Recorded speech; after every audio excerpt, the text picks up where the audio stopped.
Sejam muito bem-vindos, senhoras e senhores. Estamos começando mais um Capítulos da Semana. E hoje, aqui eu e o meu companheiro Alessio. Diga lá, Alessio.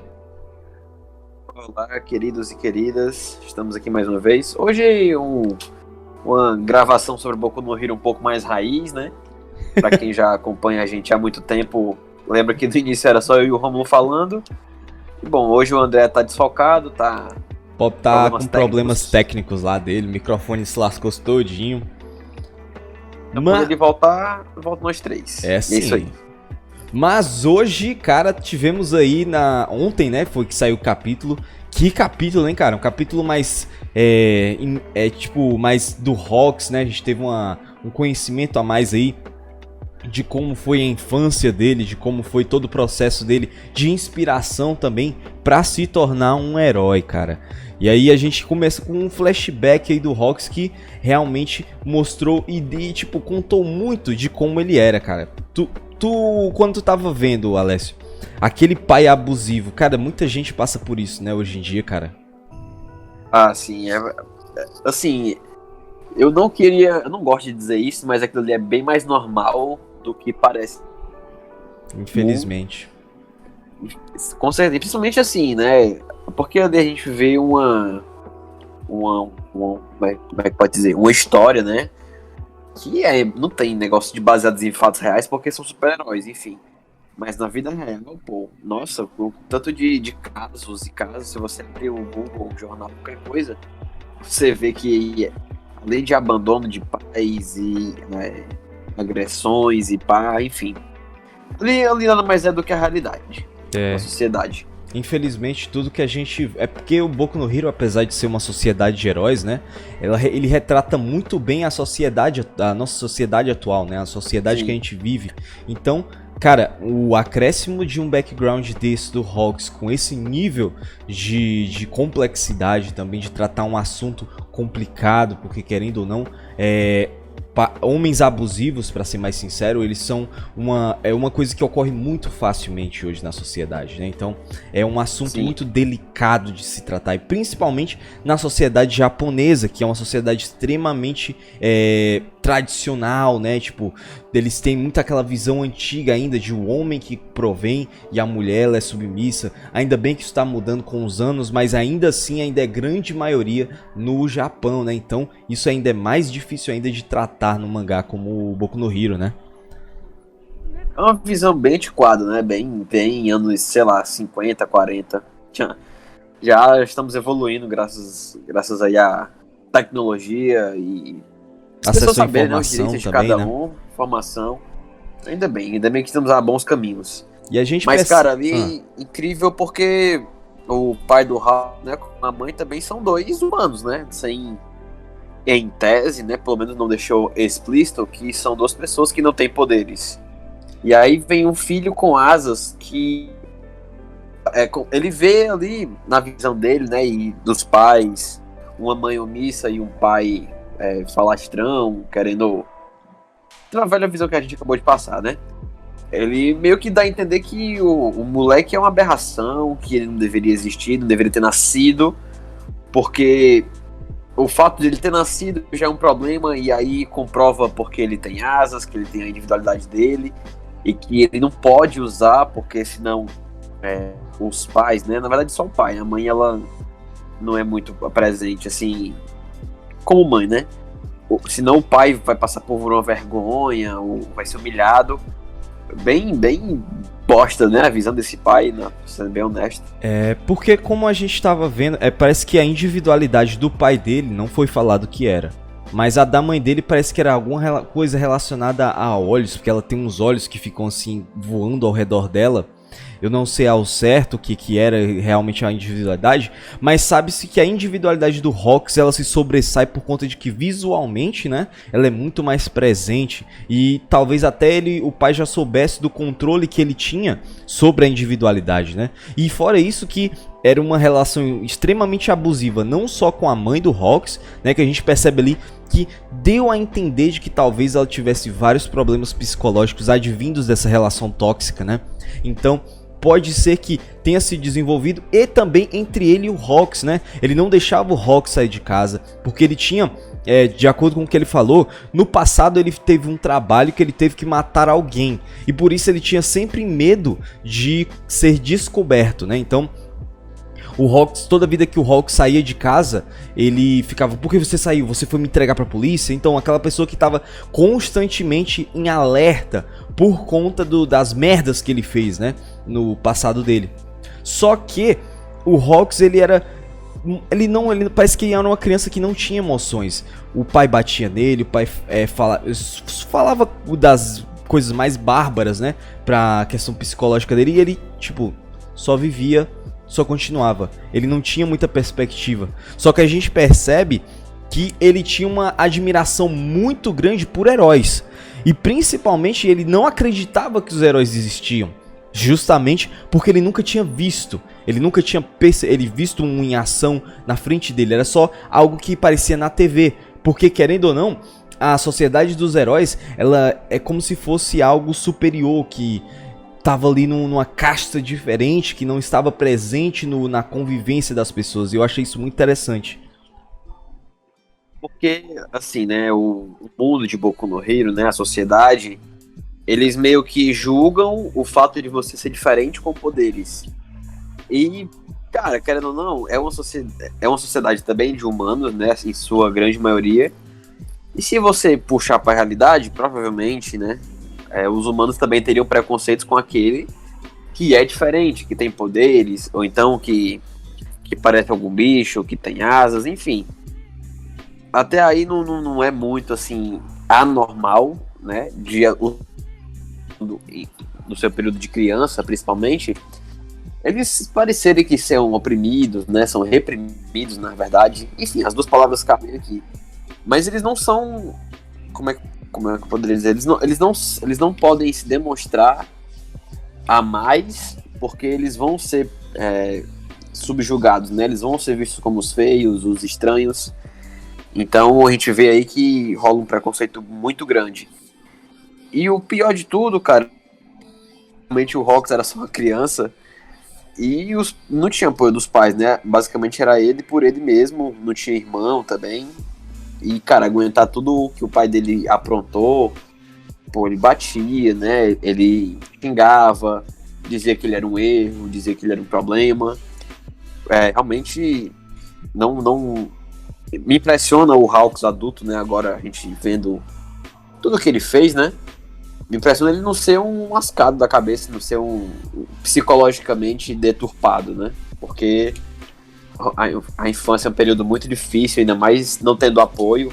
Então é admirável o que ele conseguiu fazer durante essa luta e o fato de ele estar vivo, que vai ser mais pra frente aqui, né? Esse ponto.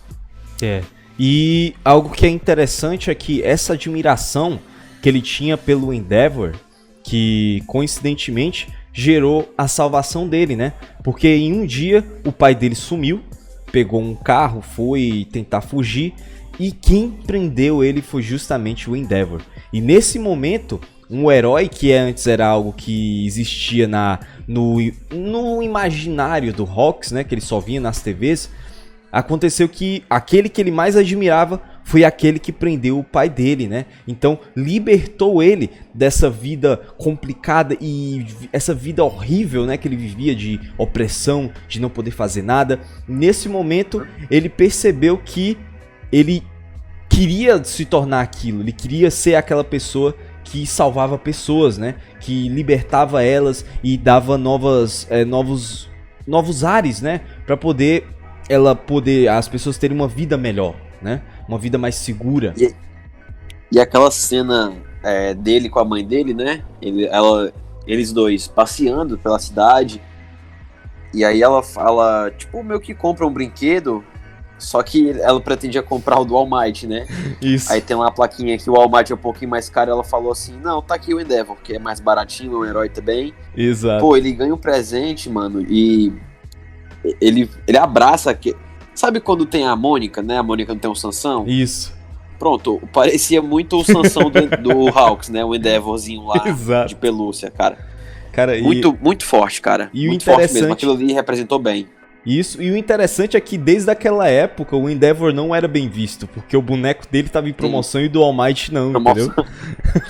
É 500 ienes mais barato. E o legal, cara, é porque mesmo o Endeavor sendo boa parte, né, da sua jornada de herói, sendo ali o herói número 2, sendo meio que a sombra do All Might, ainda assim tinha pessoas que admiravam ele pelo fato dele ser um herói, pô, dele fazer coisas de herói, prender bandido, apagar um incêndio, tirar o gato de cima da árvore.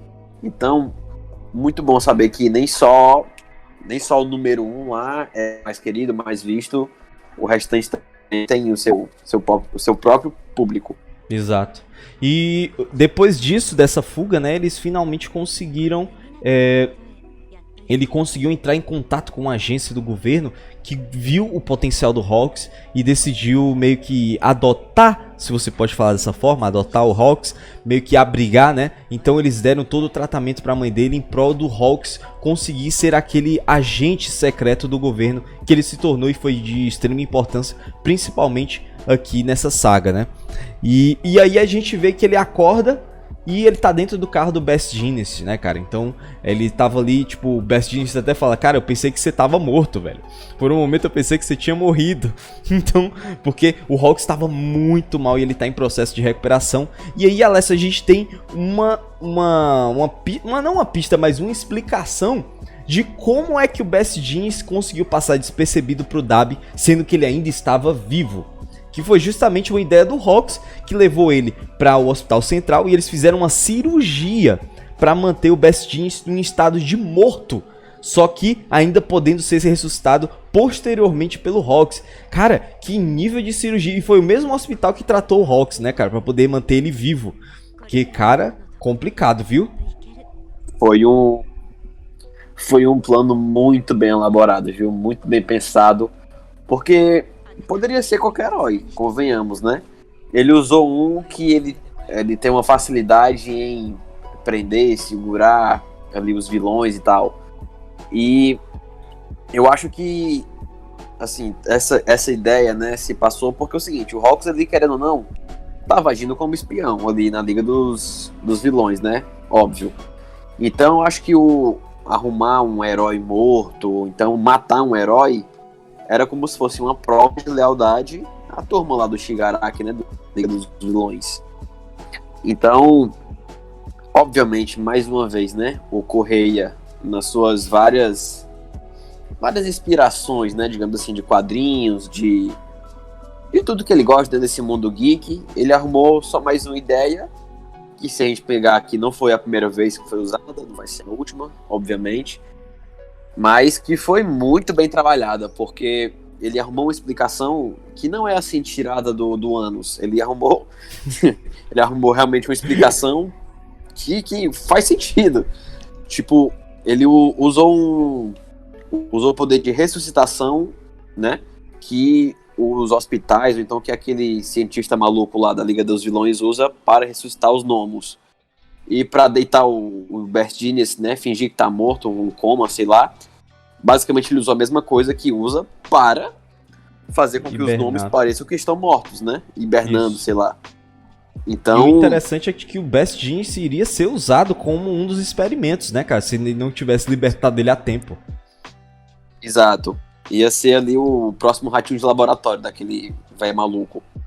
Exatamente. E aí, durante o processo da conversa do Hawks e do Best Jeanist, a gente tem uma breve parada por conta de vilões que estavam fazendo roubos, né, e tudo mais. Só que aí o Best Jeanist intervém e consegue prender ele. Só que aí tem um porém, cara. A gente percebe que durante o processo de prisão, parte da sociedade está dividida. Uns estão felizes pelo Best Jeanist estar ali para poder salvar a galera, e outra não está extremamente reprovando reprovando as ações dele. E outro, apareceu um rapaz que estava com um item de suporte, justamente utilizado, vendido pela a empresa do Redestro, né?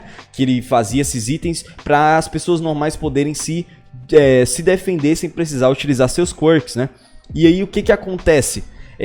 A gente percebe que tá uma divisão na sociedade e que possivelmente vamos ter pessoas comuns com itens de suporte para poder meio que se defender e meio que se opor aos heróis. Tu acha que tem uma probabilidade de ter um grande conflito entre a sociedade e os heróis?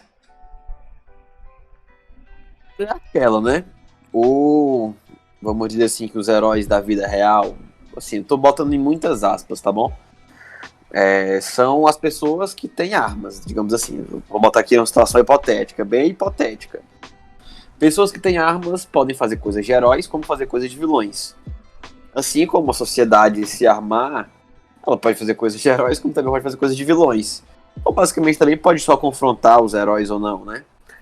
Então, você armar uma pessoa, né? Um ser humano comum que procura se defender, eu acho, né, que ele não vai querer, o ser humano comum não vai querer atacar uma pessoa que já tá ali no papel de defender ela. Deu pra entender, assim, a lógica? Aham. Tipo assim, o civil não vai atacar o herói, porque o papel do herói é proteger o civil. Então ficaria meio... tipo aquele... Como quem um que apanha, mas o outro não vai revidar. Porque Aham. não é do feitio revidar. O herói não é do feitio de bater no civil. Uhum. Então, se por algum acaso, né, rolar mesmo assim uma treta muito grande da civilização contra os heróis, eu quero acreditar que vai ser motivado por algum vilão cavernoso que entra na mente e tal. Não acho que vai ser assim, ó, vou armar esse povo e sejam livres para fazer o que bem entender. Eu acho que a Aham. sociedade tá dividida no quesito de será que esses heróis realmente ainda conseguem nos proteger ou não? Aham. Se a resposta for não, eu vou me armar e me proteger sozinho. Isso. Aqueles que acreditam que pode proteger, não vai mudar nada. E o mais pesado dessa cena, assim, no meu ver, é que o Best Genius, né, ele prende lá a baguncinha que tava rolando lá, o malucão gordinho. E aí a sociedade que tá ali vendo e tal, uns que estão aplaudindo, estão felizes, outros que estão meio, esse cara aí e tal, meio fazendo aquela vista grossa, Aham. eles dizendo que os heróis daquele setor, eles já não estão mais presentes, porque ou eles foram meio que só largaram mão, achavam que não tinha mais o que ser feito, ou então as agências de heróis fecharam por opressão da sociedade e tal, ou até porque pode ter morrido durante a batalha. Isso. Enfim, você A vê gente que percebe os que o heróis mundo. estão. Tá tudo meio que de cabeça para baixo, né? Os É, heróis que deveriam ser a maioria, agora são poucos, né? E é. os que têm estão com medo. Verdade. E é uma transformação que vai ser muito bem acentuada durante esses próximos capítulos, né? Então a gente pode perceber aí que vamos ter sim mudanças na sociedade e que talvez elas não sejam nem um pouco boas, né? E outra coisa é que, tipo, durante essa ida, o Hawks ele pede pra ir na casa da mãe dele, né? Com o Sim. Best Jeans, e lá ele encontra de que ela tinha fugido e justamente porque estava com medo por os capangas do Dabi foram lá ameaçar ela para poder liberar toda a história e assim saber o passado do Hawks, né? Então, ela com medo fugiu e o Hawks ele percebe que realmente não tinha muito o que fazer porque o relacionamento deles já tinha sido meio que quebrado desde a época que ele decidiu trocar de nome, né? Desde aquela época, quando ele era muito pequeno. E ele fala de um processo que eu quero muito ver no futuro do mangá, que é justamente como vai ser a vida do Endeavor daqui pra frente. A gente percebe que o Endeavor ele tá passando por uma etapa extremamente complicada. Porque foi gravemente ferido, tanto ele quanto o Todoroki. E outra, ele foi literalmente, deram o exposed, né, nele, e mostraram sobre todo o passado dele, cara. E ali vai E destruir. agora ele tá sendo cancelado. Exato, ele foi destruído para a sociedade. E naquele momento o Hawks ele fala: "Eu preciso ajudar o Endeavor agora. Eu sei qual é a minha missão". E isso é perfeitamente compreensível porque o Endeavor é que realmente ajudou o Hawks durante o período mais difícil da vida dele, que foi justamente quando a prisão do pai dele, e agora ele vai retribuir esse momento, né? E um dos comentários que eu achei interessante que a gente viu num dos vídeos foi que é irônico que o Hawks, com o pai abusivo do Hawks, foi salvo por um pai abusivo também, né? Que foi o Endeavor. Que é uma ironia muito grande. É uma ironia muito grande mesmo, realmente. É porque assim, né? Quem vê cara não vê coração. O Hawks, ele não era o familiar, mas ele foi salvo por uma atitude, né? Por um momento, por Porque ele prendeu o pai do Hawks em si, que era uma pessoa que atrapalhava a vida dele. Então, eu acho que ele talvez vá usar toda essa admiração, né, e tudo que o Endeavor fez por ele, como uma forma de... Olha que bonito que eu vou dizer. Como uma forma de combustível para o Endeavor reativar a chama da família. Eita peste! Menino aí, filho, Fisola foi, viu? Fisola foi. Mas eu acho mesmo que ele vai usar tudo, tipo assim, essa parte boa do que o Endeavor fez por ele, como uma forma dele perceber que ele não é tudo bem que ele é um pai bosta pelo que ele fez, mas ele pode se redimir, entendeu? Ele tem chances de mudar, os filhos dele ainda estão ali por ele, apesar de o Toya não estar, né? O Toya / Dabi. Mas ele pode ainda se entender com os que tem e, sei lá, velho, no futuro, quem sabe ele até consiga também se entender com o Dabi, né? Isso. Porque realmente ali é uma ferida muito, muito pesada. É difícil até tentar brigar, dialogar, não sei se o Dabi um dia vai aceitar, mas... É complicado mesmo. Realmente é bem, bem pesado ali o processo. É sim. E, cara, o mais legal, eu acho que o mais forte desse episódio no todo, é a frase que o Hawks deixa, né? No finalzinho, que ele já sabia, ele já esperava, né? Que talvez a mãe dele tivesse entregado tudo mesmo. Porque na hora da pressão, né, na hora pra aquela ralada, é quando as pessoas realmente demonstram a sua verdadeira índole, né, a sua verdadeira face. A mãe dele, foi reprimida por um marido abusivo a vida toda, e ela só queria liberdade, ela só queria ser livre pra ser quem ela é. Exato. E o Hawks, querendo ou não foi o filho que ela escolheu ter. Talvez até ela goste do filho, como toda mãe. Ela deixou na carta, né, que tem orgulho, mas ela não era uma pessoa feliz, sendo a mãe de um herói que agora tá passando por apuros, né? Tá sendo passado. Então, na hora da liberdade que ela foi... que ela podia ter liberdade, que ela foi encurralada, ela só abriu a boca e entregou tudo. Uhum. E, assim, no meu ver, é totalmente compreensível, porque pra uma pessoa que tá psicologicamente desgastada, suas faculdades psicológicas estão destruídas, ela só quer paz, cara. É verdade. Diria o Projota, ela só quer paz. Verdade. É complicado mesmo, mano. Pois foi um capítulo bom, né, cara? Foi mais parado. Muita gente queria que fosse frenético, né? Principalmente por conta das revelações que a gente teve no capítulo anterior. Mas eu acho que esse capítulo ele vai servir pra fundamentar muita coisa que tá por vir, né? E no próxima semana... Eu só espero que realmente não role time skip, cara, porque eu acho que não vai não vai casar, eu acho que não vai casar. Tem que explicar muita coisa, tem que explicar, tem muitas coisas em abertas, tipo assim, backgrounds também de outros heróis, que tem que ser explicado tudo bonitinho. E outra, atualmente o cenário que a gente tá vendo na obra, seria fantástico se o Correio explorasse esse lado, que é o lado sombrio, a derrota, porque foi uma vitória, mas mesmo assim foi com muito dano. Então é muito bom a gente perceber essas mudanças e quem sabe quando o Deco voltar ou acordar, né, do coma, ele possa perceber as mudanças e ele possa ser essa luz que vai restaurar a sociedade do estado atual que ela tá, né, cara? Mas querendo ou não, não vai ser o próximo capítulo 300. Não vai ser os próximos 5, 10 que vai ter já ação, porrada desenfreada de novo. Eu acho que agora vai ser o momento de recuperar, de uma conversa, de voltar às aulas, né, pra ir melhorando a garotada. Talvez, assim, muito mais na frente é que role mesmo um novo clímax, né, uma nova briga com todo mundo de novo. Mas eu acho que agora vai ser momentos de ter calma, né? Porque calma nesse Boku no Hero é meio demais, mas vai ser um momento de menos truculência dos vilões, assim, não reflexão, dos bichão, né? Claro. Reflexão e planejamento. Vai ter os ladrãozinhos ali, né? Os gatunos, né? Vai ter o ladrãozinho ali de esquina, vai ter o cara ali que, sei lá, enfim, vai ter os peixinhos pequenininhos, mas os peixão vai estar descansando. Sei. Não, é verdade. Vai ser um processo que vai levar um tempo. E que vai ser um momento muito bom para construções de outros personagens, né? Mas então é isso, né? Acho que é por isso por hoje. Com certeza. A gente deixa aqui, né, o muito obrigado por ouvir, por estar vendo.